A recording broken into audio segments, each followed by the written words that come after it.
பேச்சாற்றல் மூலமாக வாழ்வில் வெற்றி அடையக்கூடியவருடைய கையை பார்த்தவுடன் கண்டுபிடிக்கலாம். பேச்சாற்றல் மூலமாக வாழ்வில் வெற்றி அடையக்கூடிய நபர்களின் கையில் புத்தி ரேகையில் பிரிவு இருக்கும். புத்தி ரேகையில் கிளை இருக்கும். அப்படி இல்லைன்னா ஆயுள் ரேகையும் புத்தி ரேகையும் ரொம்ப தூரம் சேர்ந்து வரும். புத்தி ரேகையும் ஆயுள் ரேகையும் பாருங்க, இந்த சனி மேடு வரைக்கும் சேர்ந்து வந்திருக்கு.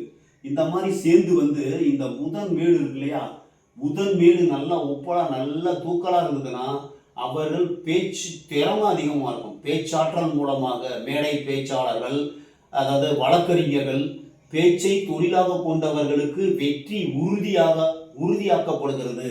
இந்த மாதிரி ஆயுள் ரேகையும் புத்தி ரேகையும் ஒன்றா வர்றது, புத்தி ரேகையில கிளை இருக்கிறது, புதன் மேடு உயர்வா இருக்கிறது, இது மாதிரி இருந்ததுன்னா பேச்சு துறையில் வெற்றி அடைவதற்கு வாய்ப்புண்டு. பேச்சாற்றல் மூலமாக உங்கள் கையில் அந்த மாதிரி இருக்கான்னு பாருங்க. பேச்சை பயன்படுத்தி வாழ்வில் வெற்றி அடைவீர்கள்.